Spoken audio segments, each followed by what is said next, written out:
Bienvenue sur la chaîne pédagogique de la Faculté des métiers de l'Essonne. Ce second triptudo s'adresse à nos formateurs. C'est un complément à la formation interne NetIPAREO. Nous allons voir comment enregistrer une progression pédagogique sur le NT. J'en profite pour faire un zoom sur vos mots de passe. Il est indispensable de les personnaliser au risque de permettre à vos apprenants ou autres de le deviner et d'accéder à vos notes et à votre portail en général.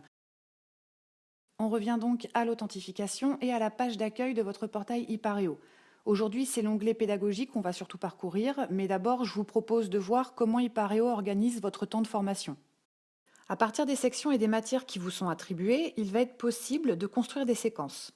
Assimilables à des chapitres, c'est la base de la construction de la progression pédagogique. La seconde étape consiste à créer des modules qui sont les grands axes, les grands thèmes de votre programme. Ils pourront regrouper plusieurs séquences que vous aurez créées en amont. La dernière étape sera de raccrocher ces modules à un ou plusieurs référentiels de formation. Le nom de la matière devra être précisé dès le départ. Vérifiez donc l'intitulé exact dans vos emplois du temps avant de construire vos progressions pédagogiques. Dans le menu Pédagogie, nous allons donc cliquer sur le premier choix, Liste des séquences. Je vais afficher le formulaire qui me permettra d'accéder à différents critères pédagogiques.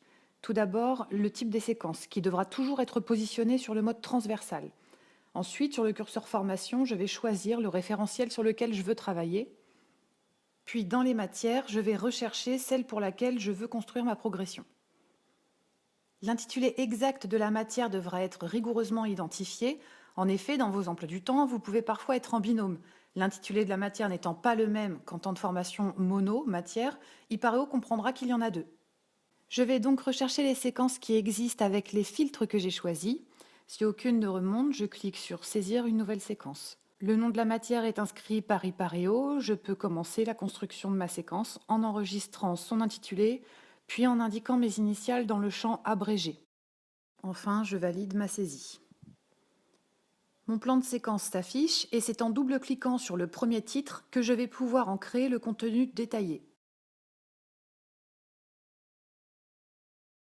Je peux créer des sous-niveaux, puis des sous-niveaux au sous-niveau. Chaque fois que je créerai un sous-niveau, cette fenêtre apparaîtra sur le côté droit de mon écran. Il s'agira de rendre évaluable chaque sous-niveau de mon plan de séquence. Je sélectionne donc Centre et Entreprise, puis les 3 points qui seront affichés sous Centre. Il me reste à sélectionner la façon dont je compte évaluer chacun de ces points, puis j'enregistre. Pour vous permettre d'aller plus vite sur ce point-là, je vous propose de cliquer sur Récapitulatif.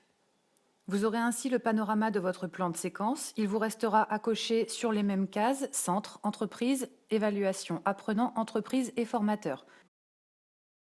C'en est fini pour la création de la séquence. Je vais pouvoir désormais passer à la seconde étape, la création de modules, puis le rattachement de ces modules à différents référentiels de formation. Pour cela, je me rends dans l'onglet Pédagogie et choisis le second menu Liste des modules. Je travaille toujours en mode transversal. Je sélectionne la matière pour laquelle je viens de créer des séquences.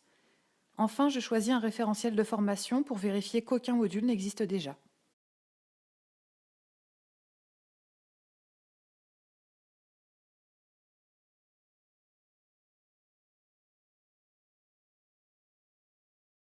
Après vérification, je clique sur Saisir un nouveau module. Pour saisir ce nouveau module, je choisis un nom à ce grand thème de mon programme et, comme pour la séquence, j'entre mes initiales dans le champ abrégé.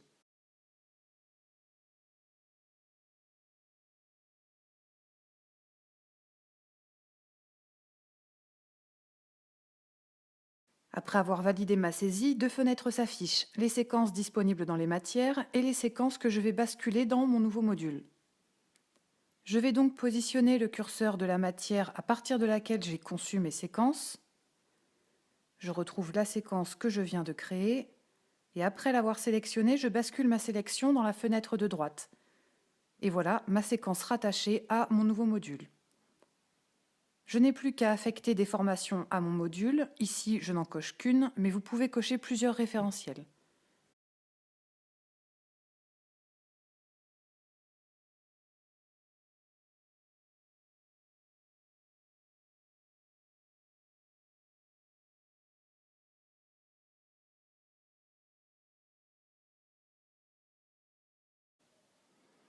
Je peux désormais saisir une progression à partir d'une séance inscrite dans mon emploi du temps.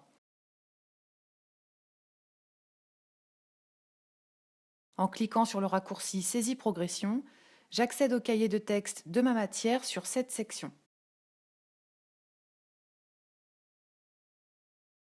Je retrouve la séquence que j'ai créée, clique sur le plus vert pour l'ajouter et sélectionne les points qui ont été abordés et ceux qui ont été terminés.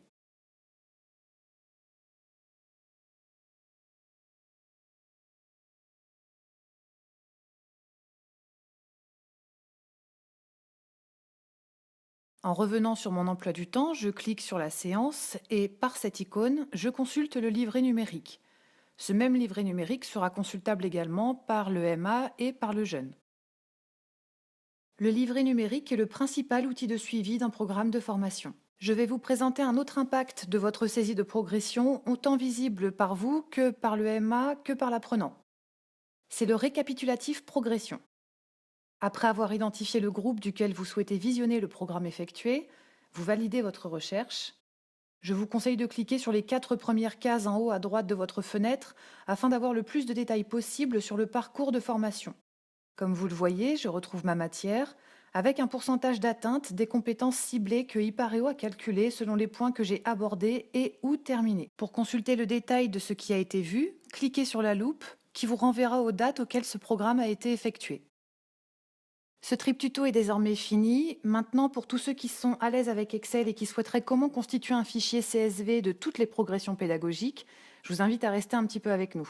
Comme vous le voyez, chaque colonne hiérarchise les niveaux qui seront présents dans votre séquence. On retrouvera le titre principal de la séquence, puis un de ses sous-niveaux, et là encore un sous-niveau au premier sous-niveau, etc. La seconde étape sera d'enregistrer votre fichier au format CSV et non pas Excel. Il me suffira d'importer ce fichier CSV lors de la création de séquences.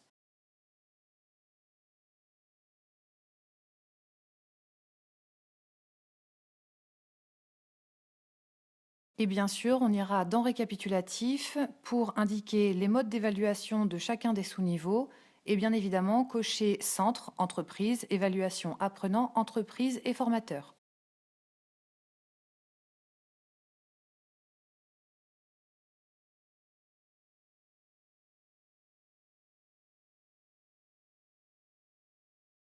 Merci d'avoir suivi ce trip tuto et à bientôt à la Faculté des métiers de l'Essonne.